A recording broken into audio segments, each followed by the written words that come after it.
Niku najis. Aku karo Pak Mudin ning masjid enek kirik dilatih sikile. Najis. Ora, kok najis. Lah nek kirik dilatih sikile. Sikile kirik dhewe. Loh, Nyapa najis? lah sikile Pak Mudin. Ya ning masjid karo aku. Aku omong apa? Aku karo Pak Mudin ning masjid enek kirik dilatih sikile. Sikile kirik dhewe. Ngongkon wong salat. Anu, lah Ngejak silat lidah kowe. Ngono. Nuwun sewu. Wong sikilku karo Pak Mudin ning masjid tok dadak najis.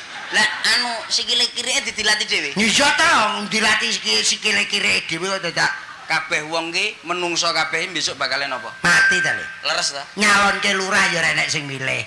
Nyalonke DPR nek gak ndek kanca ya ora enek sing lunggone. Mboten, Apa mboten. meneh nyalonke bupati. Bupati. Nyalon sing tanpa formulir, tanpa ijazah, tanpa surat kakak nyalonke jenazah ki hak mesti dadi. Wes ki rasa ditunda. Leres Daftarno nek kowe pengen budal dhisik. Nyalonke jenazah ki mesti dadine. Kabeh Wong urip bakal mati. wong urip iki besok bakale Mati.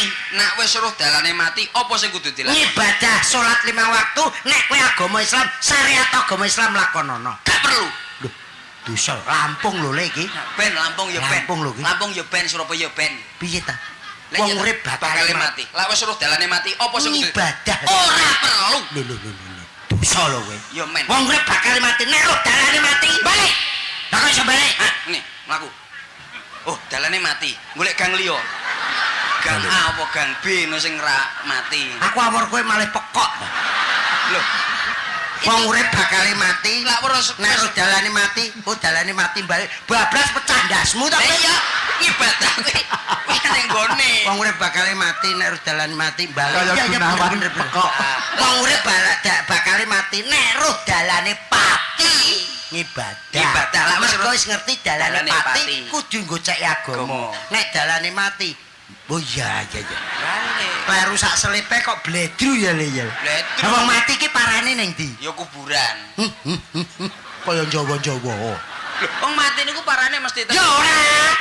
Lah parane ning Ya manut sing mikul gawa ning pasar karepmu, gawa ning KUD karepmu. Apa ndadake mati besok? Hehehe kleru dalane kuburan.